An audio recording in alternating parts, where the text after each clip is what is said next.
क्या हाल है मेरे अजीजों। एक बार फिर परमेश्वर की बड़ी अजीम कृपा और बड़ी दया से खुदा ने एक बार फिर हमें इस माध्यम से जोड़ा है और उम्मीद करता हूं कि आज का जो खुदावंद का संदेश है, मेरा कोई संदेश नहीं है, परमेश्वर का जो संदेश है वो ना केवल आपके दिलों और दिमागों में घर पाएगा और उस पर आप विश्वास करके खुदावंद यीशु मसीह पर विश्वास करके उसके नक्शे कदम पे चलेंगे। दोस्तों, मुझे मालूम नहीं कि आप में से कितने लोग लेट लतीफ़ हैं। भाई मैं तो बिल्कुल लेट लतीफ़, पता नहीं कैसे बन गया मैं लेट लतीफ़ हूँ बिल्कुल। मेरी वाइफ, मेरी मदर और मेरे फादर पीछे लगे रहते थे मेरे कि भाई जा टाइम पे जा। पता नहीं क्या अपने ही तसव्वुर में, अपने ही विचारों में, जैसे मुंगेरी लाल के हसीन सपने थे वैसे ही हम भी अपने सपनों में खोए हुए रहते हैं। आर्टिस्ट आदमी है ना, क्या करें, लेट हो जाते हैं। पर दोस्तों, एक समय की बात मैं बताना चाहता हूँ, शायद आपके साथ ये एक्सपीरियंस जरूर हुआ होगा मेरे अजीजों। 100% आपके साथ होगा कि कैसे, जैसे आप कल्पना कीजिए, कभी आप बस पकड़नी है आपको या ट्रेन पकड़नी है, और खास तौर से जब फ्लाइट पकड़नी है, एरोप्लेन पकड़ना है, आपको एयरपोर्ट जाना है, तो कल्पना कीजिए कि हमेशा की तरह मैं लेट हूं और मैं बड़ी मुश्किल से अपनी सुबह सुबह पैकिंग कर रहा हूं, दांत साफ कर रहा हूं। अरे रेबेका ये रखा आपने, अरे ये मेरा ये रखा, टिकट तो है ना मेरे पास। लास्ट मिनट में जरूर आपके साथ भी ये समा हुआ होगा, आपके साथ भी ये बातें जरूर हुई होंगी कि आप भी बिल्कुल ही मतलब फ्लस्टर्ड हैं और आप परेशान हैं। लास्ट मिनट में आप चीजें कर रहे हैं, अरे मेरी पॉलिश रखी, अभी मेरा ये रखा, अरे मैंने अपनी किताबें रखी, मैंने अपना बाइबल रखी, अरे कहाँ है, किधर है, कुधर। बड़ा भारी हंगामा होता है, बेशक सुबह के 4 या 5 बजे क्यों ना हो, और लास्ट मिनट में टैक्सी नहीं आ रही, ऑटो नहीं मिल रहा, और बड़ी मुश्किल से आप जा रहे हैं, सामान सुमून उठाकर सारा कुछ लेके भागे चले जा रहे, बड़ी मुश्किल से टैक्सी मिली, और टैक्सी जब गई तो देखो इतना ज्यादा ट्रैफिक, ओफो। और खास तौर से दिल्ली शहर का ट्रैफिक तो मेरे अजीजों आपको मालूम है, जैसे कलकत्ता, बॉम्बे जैसे बड़े बड़े शहरों में बड़ा ट्रैफिक होता है, और बड़ी मुश्किल से कभी इधर कभी उधर, कभी पे हाँ हूँ इधर उधर, अरे रास्ता इधर उधर जाओ, अरे हटो, अरे भाई साहब जल्दी करिए, मेरी फ्लाइट का टाइम हो रहा है। ओहो, बड़ा ही परेशान, पसीने छूट रहे हैं, बुरा हाल, भाग के दिहाड़े, क्या करें, कहां से जाएं, कैसे जाएं, और कभी इधर कभी इधर उधर। अरे बड़ी मुश्किल से कुछ गलियों से शॉर्टकट निकाल के गूगल मैप्स देख के कहीं से सांस में सांस आए जब एयरपोर्ट सामने दिखा, और वहां पहुंचे, बड़ी मुश्किल से अपना सामान निकाला, पैसे उसको पकड़ाए, भाई चेंज रख ले, और जल्दी से भागा, बड़ी तेजी से भाग रहा हूं इधर उधर, और गेट पे पहुंचा, देखो इतनी लंबी लाइन, लोगों से रिक्वेस्ट कर, सर मेरी फ्लाइट निकल जाएगी, मुझे आगे आने दीजिए। लोग बड़े मेहरबान हुए, वो भी जल्दी में थे, पर मेरी हालत देख के मुझ पे दया करी उन्होंने, और मैं आगे पहुंच गया और वहां पे जब पहुंचा तो अंदर अपना सिक्योरिटी दिखाया, सब कुछ। ये आप हैं क्या? सर मैं ही हूँ, लेट हो जाऊंगा सर, जरा जल्दी कर दीजिए। और उसने मेरा वो देखा, मेरे लाइसेंस चेक किया, ये चेक करा, टिकट चेक किया, और मैं अंदर भागा दोस्तों, सामान लिया और अपना लैपटॉप बैग लगाया और यूं उठा के मैं भागा चला, ट्रॉली भी नहीं लिया, ऐसे करके भाग रहा हूँ, सांस चढ़ा हुआ मेरा बुरी तरह। फाइनली वो काउंटर पे आए, एयरलाइन काउंटर में। ओह, सांस में सांस, बड़ी महंगी टिकट है भाई, सिंगापुर जा रहे हैं, और बड़ी महंगी टिकट है ये, और हर बार नहीं जा सकता आदमी, कभी कभार जाता है। और वहां पे जब पहुंचा, सांस में सांस आई, पसीना पहुंचा मैंने अपना सामान रखा, उन्हें सारा चेक किया, और कुछ समय के बाद वो जो लेडी थी सामने काउंटर पे, उसने कहा, sir can I have your passport?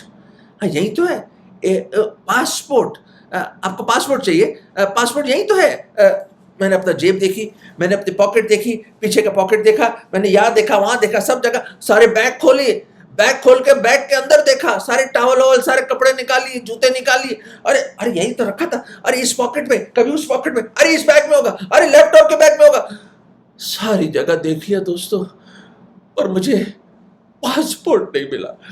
मेरे अजीजों, पासपोर्ट नहीं मिला मुझे, और बड़ा परेशान हुआ। अचानक एक लाइट बल्ब की तरह याद आया कि मैंने चाय पी थी सुबह, और मैंने टेबल पे छोड़ दिया अपना पासपोर्ट। बड़ा ही गुस्सा आया, एक तो थप्पड़ मारे अपने आप को, देखा पासपोर्ट भूल गया एल्फ्रेड साहब, क्या कर रहे हैं आप। दोस्तों फ्लाइट छूट गई, जिंदगी की फ्लाइट छूट गई, मुझे जाने नहीं दिया उन्होंने, क्योंकि मेरे पास पासपोर्ट नहीं था। दोस्तों पासपोर्ट ट्रैवल के लिए बड़ा ज़रूरी है, ख़ास तौर से फॉरेन कंट्री जाने के लिए। पासपोर्ट के बिना तो आप जा ही नहीं सकते कहीं। दोस्तों उस दिन एहसास हो गया दोस्तों, और आपको भी कभी ना कभी हुआ होगा ज़रूर, कि भाई पासपोर्ट हमेशा आदमी अपनी जेब में रखता है, या एक ख़ास अपने पाउच में रखता है, या अपने बहुत सिक्योर जगह रखता है। और ख़ास तौर से जब आप फॉरेन कंट्री जाते हैं, पासपोर्ट बहुत ही लाजमी है, बहुत ही इंपॉर्टेंट है। ये पासपोर्ट क्या बताता है आपको मेरे अजीजों? नहीं, मेरे पास, आपके पास जरूर आधार कार्ड है, और भी कई ड्राइविंग लाइसेंस है, पैन कार्ड होगा, बहुत कुछ होगा आपके पास, मैं जानता हूं। बहुत आपकी डॉक्यूमेंटेशन होगी इस बात का सबूत देने के लिए कि आप भारत के नागरिक हैं, you are a citizen of India. मैं जानता हूं आपके पास बहुत सारी चीजें होंगी, आपके पास इलेक्शन कार्ड होगा, नंबर होगा, सब कुछ है आपके पास।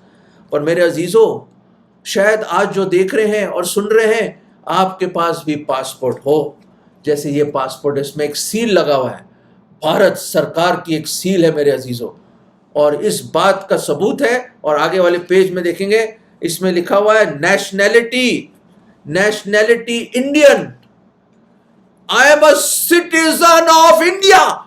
मैं भारत महान देश का एक नागरिक हूं, मैं एक सिटीजन हूं, ये मेरी जन्मभूमि है, मैं यहीं पैदा हुआ हूं। आई एम एन इंडियन, मैं एक भारतीय हूं, मैं एक भारत देश का एक निवासी हूं, और मैं भारत देश का एक हिस्सा हूं। I am a citizen of this great country, इस महान देश जिससे खुदावंद यीशु मसीह बेइंतहा प्यार करता है, इस देश से, उस देश का मैं नागरिक हूं। I am a citizen of this great country called India. मेरे अजीजों, मैं बताना चाहता हूं आपको कि आपके पास भी जरूर पासपोर्ट होगा, और ये पासपोर्ट आपके लिए बहुत इंपॉर्टेंट है, नो डाउट। और मैं आपको एक बाइबल की एक छोटी सी आयत पढ़ना चाहता हूं, और उससे आपको प्रूफ करना चाहता हूं कि ये जो आपकी सिटीजनशिप है इंडिया की, बहुत अच्छी है, और बहुत ही प्राउड होना चाहिए आपको that you are an Indian citizen. मैं भी हूं, I am also an Indian citizen. पर मेरे अजीजों, मैं आपको आज बताना चाहता हूं, बहुत एक अहम बात बताना चाहता हूं, कि बाइबल में कौन सी सिटीजनशिप के बारे में बात होती है? और बाइबल में बताया जाता है कि एक स्पेशल वर्स है जो मैं आज आपके सामने लाना चाहता हूं, और मैं चाहता हूं उस पर आप तवज्जो दें, उस पर आप ध्यान करें, ताकि इस बात का भ्रम आपकी जिंदगी से मैं निकालना चाहता हूं आज, कि बेशक आप भारत के नागरिक हैं, सिटीजन हैं, you are the citizen of India, no doubt. पर खुदावंद के सामने एक और सिटीजनशिप, इससे कहीं बड़ी, कहीं महान, और कहीं अहम, और कहीं जरूरी एक और सिटीजनशिप है, नागरिकता है। वो कौन सी है? मैं अभी आपको पढ़ के बताता हूं। पर कल्पना कीजिए, इससे पहले कि उसके पास आया हूं, मैं आपको यह बताना चाहता हूं कि आपका घर भारत में है, और आप भारत के निवासी हैं, नागरिक हैं इस महान देश के। और दोस्तों, मैं आपको बताना चाहता हूं कि कल्पना कीजिए कि आप एक एस्ट्रोनॉट हैं, वो जो अंतरिक्ष में जाते हैं, स्पेस में जाते हैं, एस्ट्रोनॉट्स। तो कल्पना कीजिए कि आप एक एस्ट्रोनॉट हैं, और बड़ी मेहनत करके एक स्पेस क्राफ्ट में और एक रॉकेट से आप उड़ के जा रहे हैं। कहां जा रहे हैं? आप मंगल ग्रह जा रहे हैं, आप मार्स में जा रहे हैं, और द प्लेनेट मार्स में आपका मिशन है, मंगल मिशन है आपका। और कई हफ्ते हो गए आप ट्रैवल कर रहे हो, अरबों रुपए का खर्चा हुआ है देश का, और आप जा रहे हो, देश की शान हो आप, बड़ी मेहनत करी, और the cream of the student, सबसे बेहतरीन आप स्टूडेंट्स थे, और आपने बड़ी मेहनत करी, दिनों रात एक करके एस्ट्रोनॉट बने आप, और आप वहां जा रहे हैं। और मेरे अजीजों, क्या होता है कि एक 0.00000000001 बहुत मिनिस्क्विल, बहुत बारीक, बहुत छोटी मिस्टेक हो जाती कंप्यूटर में, और उसकी वजह से क्रैश लैंड हो जाते हैं आप मार्स के ऊपर, मंगल उस ग्रह पे आप क्लैश लैंडिंग होती है, धमाका होता है, बड़ा धुआं उड़ता है और आप वहां जाके बड़ी मुश्किल से होश आता है। आपको पता चलता है कि आपका वो ऑक्सीजन का जो पाइप है वो टूट गया। आपके दो और एस्ट्रोनॉट्स हैं, वो भी किसी तरह अपने आप को संभाल रहे हैं, पर आपको सांस नहीं आ रहा, क्योंकि फिर आपने सोचा कि बाहर निकल के मार्स पे जाके प्लेनेट के ऊपर मैं सांस ले लूं। बाहर निकले, हवा ही नहीं है वहां पे, सांस क्या लोगे? आपके फेफड़े श्रिंक होने लग गए और ये सांस नहीं आ रहा, लाल नीले पड़ गए आप। उधर से आपके दोस्त आए जो आपके पायलट्स थे और एस्ट्रोनॉट्स थे, वो आए वहां से, जल्दी से आपके मुंह पे एक मास्क डाला, लंबी सांस ली आपने और आपने कहा भाई मार्स तो हमारा घर नहीं है, ये मंगल जो प्लेनेट है ये हमारा घर नहीं है, हमारा घर तो पृथ्वी है। बड़ी मुश्किल से, जैसे अक्सर भारतीय लोग करते हैं, जुगाड़ करके कुछ दिनों की मेहनत करके फिर से उन रॉकेट्स को स्टार्ट किया, उसकी मरम्मत करी, उस स्पेस क्राफ्ट की, और वो फिर से फुजुम करके उड़ता है वहां से और शुम करके निकलता है स्पेस में वो, और उनको बड़ी तसल्ली मिली और भारत और अर्थ की ओर, पृथ्वी की ओर रवाना हो जाते हैं वो।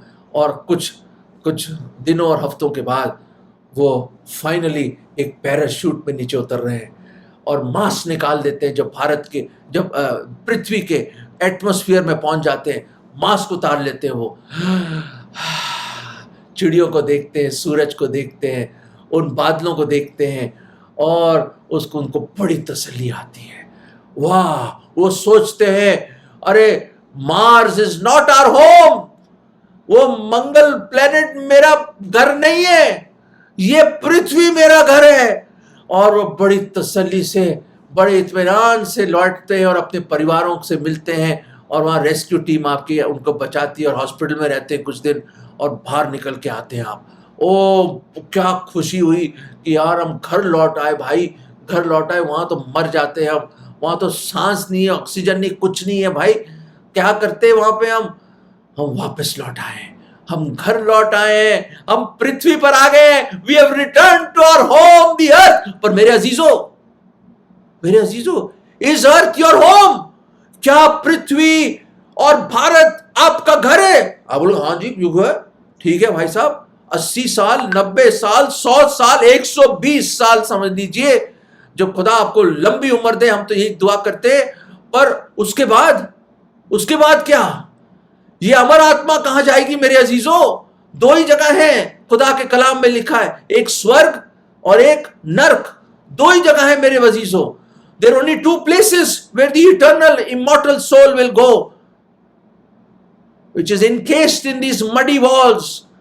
जो ये मिट्टी के बर्तन में जो अनमोल रतन, जो आपका ये जो आत्मा है, जो खुदा ने रखा है, जिसको कोई डुबा नहीं सकता, मार नहीं सकता, जिसको जला नहीं सकते आप, वो अमर आत्मा, the eternal soul that is in you, where will it spend its eternity?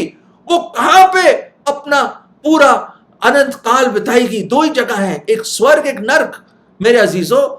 पर प्रॉब्लम क्या है? क्या आपके पास पासपोर्ट है स्वर्ग का? Do you have the passport of haven? संत पौलुस क्या कह रहे हैं? खुदा का बड़ा जबरदस्त खादिम था वो, जिसने जगह जाके बड़ी मिशनरी जर्नीज करी और खुदावंद यीशु मसीह का सुसमाचार कोने कोने तक पहुंचाया उसने। वो शख्स क्या लिखते हैं? फिलिपियों के 3 अध्याय और 20वें पद में क्या लिखा है मेरे अजीजों? अगर आपके पास बाइबल है, आप अपनी बाइबल खोल सकते हैं और आप इसको पढ़ें। बहुत इंपॉर्टेंट चीज है, याद रखें। आप किसी भी कंट्री के सिटीजन क्यों ना हो, किसी भी कंट्री के नागरिक क्यों ना हो, किसी की कंट्री की नेशनैलिटी क्यों ना हो आपकी, पर सबसे जरूरी क्या है कि are you a citizen of heaven? क्या आप स्वर्ग के नागरिक हैं, सिटीजन है या नहीं है? ये सवाल उठता है। ये बहुत अहम और जरूरी सवाल है मेरे अजीजों। Are you a citizen of heaven और नॉट? पौलुस क्या कहता है? फिलिपाई के कलीसिया के लोगों को, विश्वासियों को क्या कहता है वो? इंग्लिश में इस तरह है मेरे अजीजों, Philippians chapter 3 verse 20, for our citizenship is in heaven, from whence also we look for the saviour the Lord Jesus Christ. वो कहता है हमारी जो नागरिकता है वो स्वर्ग की है। और हिंदी के बाइबल में आपको पढ़ के बताना चाहता हूं, वो इस तरह है, फिलिपियों का 3 अध्याय और 20वां पद, किंतु हमारी जन्मभूमि तो स्वर्ग में है। और यहां पे लिखा है वहीं से हम अपने उद्धारकर्ता प्रभु यीशु मसीह के आने की बाट जो रहे हैं। वाह, कितना खूबसूरत विश्वास, व्हाट ब्लेसेड होप कि हमारी नागरिकता, हमारी जन्मभूमि, हम सिटीजन्स हैं स्वर्ग के। पौलुस कहता है मेरे अजीजों, आप भी चाहोगे? सभी जाना चाहते हैं स्वर्ग भाई, सभी जाना चाहते हैं। कौन है जो बोले कि मैं स्वर्ग ना जाना चाहूं? कौन नर्क जाना चाहता है? कोई बोले कि मैं नर्क जाना चाहता हूं, मेरे ख्याल से महाबेवकूफ होगा वो, क्योंकि जिससे पूछो भाई हम तो स्वर्ग जाएंगे, और जब कोई मर जाता कहते स्वर्गवासी हो गया वो। भाई स्वर्गवासी कैसे हो सकता है? सारी उम्र, पूरी लाइफ तो आप गुनाह करते रहे और गुनाह से आपने तौबा नहीं की और खुदावंद यीशु मसीह पर ईमान नहीं लाए, विश्वास नहीं आए, फिर भी आप स्वर्गवासी हो गए आप। और वो कहते हैं आपकी आत्मा को शांति मिले। मेरे अजीजों, नहीं, ऐसा नहीं हो सकता, क्योंकि खुद प्रभु यीशु मसीह ने बोला है कि द सोल दैट सिनeth shall surely die, जो पाप करता है उसकी मृत्यु होगी। और प्रभु यीशु मसीह ने बताया है कि अगर जो विश्वास नहीं करेगा वो नाश हो जाएगा, परंतु जो विश्वास करेगा वो अनंत जीवन पाएगा। मेरे अजीजों, where are you heading to? आप कहां जा रहे हैं? आपको इस पासपोर्ट के लिए तो पैसे देने पड़ते हैं गवर्नमेंट को, जो भी फीस लगती है, एप्लीकेशन भरने पड़ते हैं, डॉक्यूमेंट देने पड़ते हैं। मेरे अजीजों, the gates of heaven are open, the gates of heaven are open, those pearly gates are open. वो जो मोती के जो खास दरवाजे हैं वो खुल चुके हैं। कब खुले? कैसे खुले? कि मैं जैसा गुनहगार, बदकार, बदचलन, गंदा इंसान, जो सुबह से लेकर शाम तक जो बुरे विचार आते हैं, जो बुरा बोलते, करते, चलते, हमारे सब कुछ ही हमारे अंदर ही पाप है। In our members are living sin, we are living in sin. हमारा हृदय ढोंगी है, दुष्ट है। O our heart is desperately wicked, it is evil. ऐसे लोग जिन्होंने अपनी पीठ दिखा दी खुदावंत को, जो भेड़ों की तरह भटके हुए, इस दुनिया के ऐशो इशरत में फंसे हुए हम लोग, हम गुनाह के बोझ से दबे हुए लोग। हर एक ने गुनाह किया, हर एक उसकी महिमा से गिरा हुआ है, कोई धर्मी नहीं, नो वन राइचियस। अपने सोच से, अपने बातचीत से, अपने कामों से, अपने चाल चलन से, हमारे सुनने से, बोलने से, हमारे दिमाग के एक एक विचार गुनाह से भरे हुए। मेरे दोस्तों, हम पापी हैं। पापी लोग स्वर्ग नहीं जा सकते दोस्तों, क्योंकि अति अति अति पवित्र स्थान है वो परमेश्वर की हजूरी है। पर एक है जो 2022 साल पहले एक बहुत बड़ी पेमेंट दी, उसने बहुत बड़ा छुटकारा दिया, उन्होंने बहुत बड़ी कीमत चुकाई। जब सलीब पर हमारा प्रभु यीशु मसीह, कोई संत गुरु महात्मा नहीं, खुद परमेश्वर आया ताकि जहां वो है हम भी रह सके। ये उसकी डिजायर है। प्रभु यीशु मसीह ने कहा, where I am going that you may be also there. मैं जा रहा हूं, तुम्हारे लिए घर बना रहा हूं, बड़े अच्छे अच्छे मकान, मैंशंस बना रहा हूं, ताकि जहां मैं हूं वहां तुम भी रहो। ये उसकी डिजायर है, ये उसकी बड़ी बड़ी बहुत प्रेम से उसकी एक डिजायर है, ये उसकी इच्छा है कि आप और मैं उसके साथ रहें। और हम तो घुस नहीं सकते हेवन में, हम तो यहीं पे नाश होकर खत्म हो जाएंगे, नर्क में फेंके जाएंगे। हम तो नर्क के नागरिक हैं, हम तो पहली सी कंडेम्ड है, बाइबल में लिखा है। हमारे ऊपर तो पहली सी जजमेंट पास हो चुकी है, न्याय तो हो चुका है। हम तो पापी लोग हैं, नर्क में जाएंगे। और खुदा का लाख लाख शुक्र कि हमारा खुदाबंद यीशु मसीह, खुद परमेश्वर आया, आपके गुनाह, मेरे गुनाह अपने ऊपर लेकर सलीब पे मारा गया, उसको दफना दिया गया, परंतु तीसरे दिन हमारा प्रभु यीशु मसीह जी उठा। वो जिंदा है, he is the living one, he died for you. और वो जिंदा होके वो स्वर्गों में गया, He went alive into heaven. He is the risen one. He is the living one. और उसने कहा देखो मैं शीघ्र आने वाला हूं ताकि जहां मैं हूं तुम भी रहो। दोस्तों, he wants to make you the citizen of heaven. If you only believe, आपको क्या करना है? अपने मुंह से अंगीकार करना है और कहना है प्रभु मैं गुनहगार हूं, मुझे माफ कर दो प्रभु जी, मुझे माफ कर दो, मैं गुनहगार हूं प्रभु, मुझे माफ कर दो। मैं अंगीकार करता हूं, मैं विश्वास करता हूं कि आप मेरे गुनाहों के लिए प्रभु आप मारे गए, गाड़े गए, तीसरे दिन जी उठे, जीवित ही स्वर्ग में गए और दोबारा आएंगे प्रभु। आप जीवित हैं प्रभु, आप मेरे लिए मारे गए प्रभु, मुझ गुनहगार के लिए मारे गए। प्रभु मेरे दिल में आ जाओ। मैं आज आपको अपना उद्धार करता, मुक्तिदाता और प्रभु करके ग्रहण करता हूं प्रभु जी। मैं स्वर्ग का नागरिक बनना चाहता हूं, मैं आपका बेटा बनना चाहता हूं, मैं आपकी बेटी बनना चाहता हूं। प्रभु मुझे बचा लो, प्रभु जी बचा लो, मुझे उस नरक से बचा लो प्रभु, और मुझे स्वर्ग का एक पासपोर्ट दे दो। मैं आपके साथ रहना चाहता हूं प्रभु, प्रभु जी बचा लो। ये प्रार्थना प्रभु यीशु मसीह के नाम में मांगते हैं, आमीन। दोस्तों, अगर आपने ये प्रार्थना करी है, अगर आपने ये प्रार्थना करी है, तो आज you have the passport of heaven. और आप मेरे साथ कई और लोगों के साथ जिन्होंने अपना ईमान विश्वास प्रभु यीशु मसीह पर लाए हैं, आप भी स्वर्ग जा रहे हैं। और दोस्तों, जिंदगी का सफर तो खत्म हो जाएगा एक ना एक दिन, और जब हमारी आंखें बंद होंगी, हम आंखें खोलेंगे तो अपने मुबारक प्रभु यीशु मसीह को देखेंगे। क्या मंजर होगा वो, क्या लम्हा होगा, क्या what will be that blessed sight to see him face to face। और हमेशा के लिए अनंत काल की और अनंत काल तक एवरलास्टिंग लाइफ हमें मिलेगी, और हमेशा के लिए हम उसके चेहरे को ताकते रहेंगे और उसकी आराधना और सताइश और वर्शिप करते रहेंगे। दोस्तों, this is the invitation to become the citizen of heaven. God bless you.